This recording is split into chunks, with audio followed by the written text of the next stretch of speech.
Ito guys, nakikita natin na kung meron kayong mga tina-target na mga savings, may hit nyo yan mga kapigsi, okay? Especially kung talagang very diligent kayo sa pag-iipon. So let's say for example, baka nag-iipon kayo na makaipon ng, I don't know, 10,000 or 50,000 or whatever amount mga kapigsi, mahihit nyo kung ano man yung target goals nyo when it comes to saving money. Actually guys, parang feeling ko, mas mahihigatan mo pa yung tina-target mo na savings kesa dun sa target mo, no? So, of course, disiplina lang yung katapat nito mga kapiksi when it comes to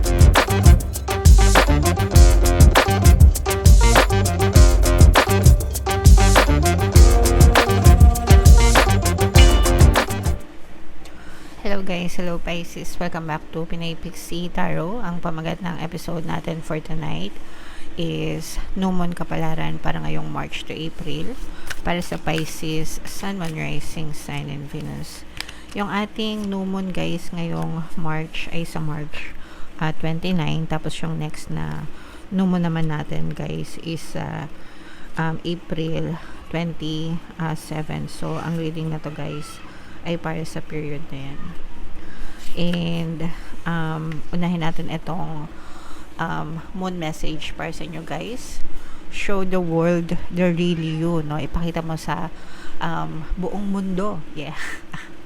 Yung totoong ikaw mga kapigsi, no? Mas maganda na alam mo yun, walang pretension mga kapigsi. You don't need to pretend to be somebody else para lang magustuhan ka ng ibang tao. Just be you, show the world the real you. Ipakita mo sa kanila kung sino ka, yung totoong ikaw, and you will find people who truly loves you as well mga kapigsi. Yung mga totoong tao na susuporta sa'yo and magmamahal sa'yo regardless kung ano yung pinapakita mo, basta totoo ka sa kanila. That's genuine, that's true love. Mas masarap sa pakiramdam yun, yung ganon mga kapigsi. Okay? Additional meanings for this card. Attune to the moon guys. Be aware of your feelings but also be prepared to move on. Ibig sabihin nun guys, kailangan alam mo kung ano talaga yung totoong nararamdaman mo sa puso mo, no? And maging handa rin kayo to move on in life mga kapigsi. Kumbaga wag tayo masyadong matrap sa mga negative circumstances na nangyari sa atin sa past mga kapigsi, kasi tapos na yon. Life, we're always moving every day mga kapigsi. So yeah, additional meanings for this card guys. Don't lose the beauty and romance of life, no? May ibang mga tao kasi na kapag nabibigo sila sa pag-ibig, ayaw na nila magmahal. Maraming tayong ganyang kapiksi guys, no, na nababasa ko sa comment. Ayaw na nila na ng love life, masakit sa ulo, sarili na lang nila yung iisipin nila, and that's fine as well. Pero yung iba kasi nagkakaroon sila ng assumption na malas sila sa pag-ibig, hindi sila sinaswerte, palagi silang iniiwan. So wag kayong mag-create ng ganong assumption mga kapiksi, para hindi kayo mag-suffer sa love life, okay? Masarap magmahal and masarap ma-in love mga kapiksi, and masarap makahanap ng totoong taong magmamahal sa'yo. You are too much in your head. Get into your heart. Baka masyado kayong logical. Actually, dapat binabalance yung puso at saka yung isip mga kapiksi, no? Masama din yung puro isip lang, masama din yung puro puso lang, 'di ba? Parehas may disadvantage yun. So balansehin na lang mga kapiksi yung puso at isip, especially when it comes to love, okay? A friend needs you. Be there for them. Kung meron kayong mga kaibigan, mga kapiksi, baka kinakailangan nila yung tulong nyo ngayon. So be there for them guys. And a situation is going to take a very unexpected turn. Merong magbabago ng mga sitwasyon sa inyo mga kapiksi, no? So depende kung ano yung mga pinagdadaanan nyo, pero sabi ko nga guys, life is always moving. Palaging nagkakaroon ng mga changes or pagbabago sa buhay natin guys. So look forward natin yan mga kapiksi, okay? Alright, so yan yung moon message para sa inyo. Tingnan natin yung ganap sa inyo ngayong new moon season.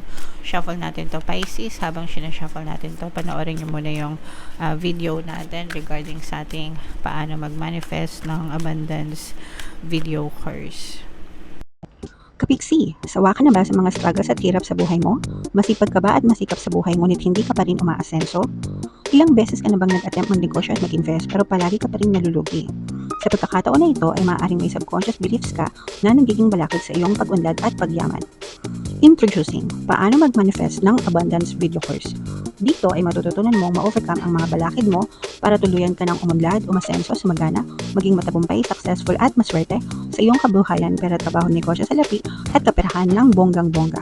Dali, mag-send na ng email sa pinoypixitaro@gmail.com at simulan na ang iyong pagyaman ngayon. Alright, so sa lahat ng gusto mag-avail ng course guys, naka-flash sa screen nyo. Una, meron tayong paano mag-manifest ng abundance video course.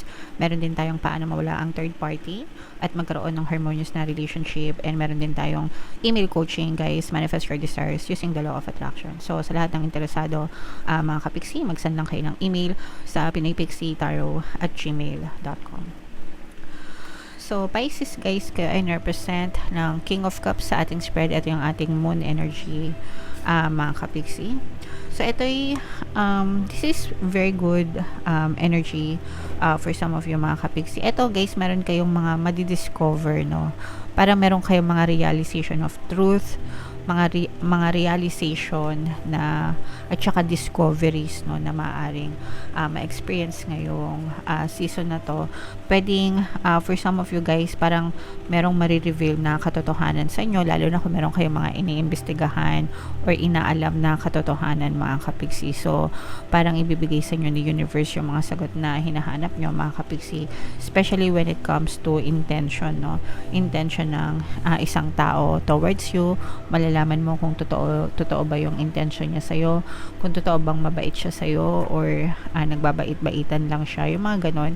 So parang merong lalabas na totoong kulay guys, and doon yung marirealize kung papakisamahan mo pa ba itong tao na to or tatalikuran mo na lang siya.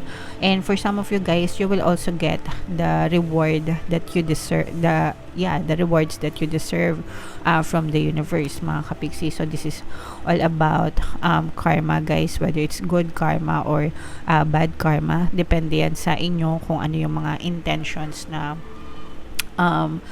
you're always focusing on sa buhay nyo mga kapiksi.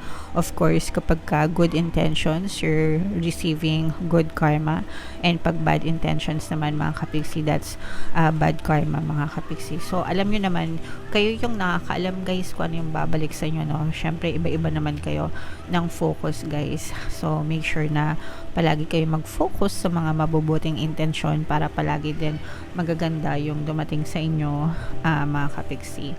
For some of you guys, maaari kayong makatanggap ng imbitasyon or parang meeting guys, parang meron makikipag-business meeting sa inyo or mag-i-invite sa inyo para sa isang business, parang merong i-introduce na business sa inyo or some kind of investment, parang ipapaliwanag sa inyo, i-explain sa inyo, ganyan. So, pagdating sa mga ganito guys, make sure na pag-aralan yung mabuti. Hindi porket sinabi ng kaibigan nyo na, oh, okay to, legit to, ganyan. Gogora na kayo, no? Sometimes yung kaibigan nyo, baka hindi rin nila alam kung legal ba or hindi yung pinapasok nila.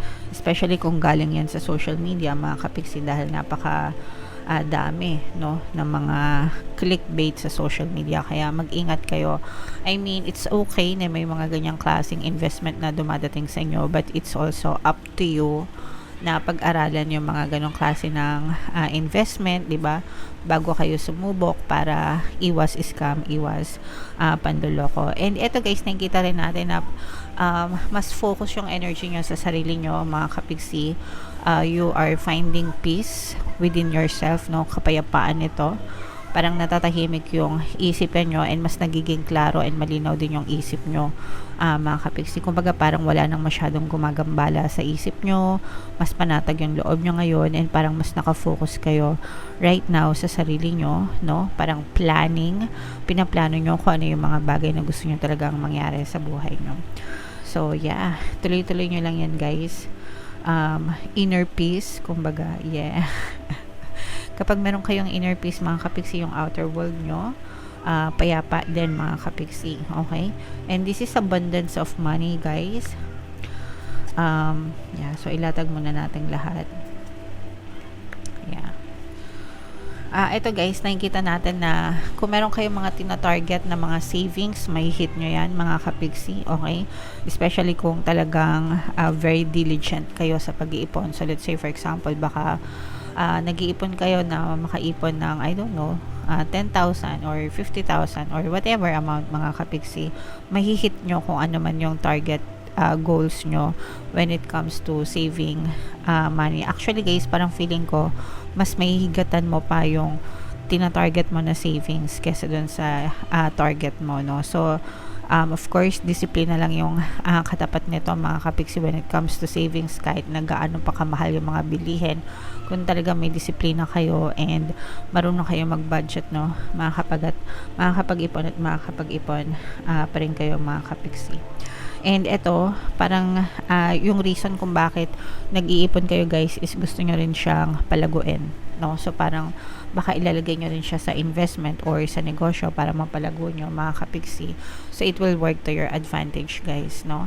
So ito guys, i-mind nyo na tong savings na to, more savings, more money, more income para sa inyo guys. I-mind nyo na yan guys sa comment section, okay?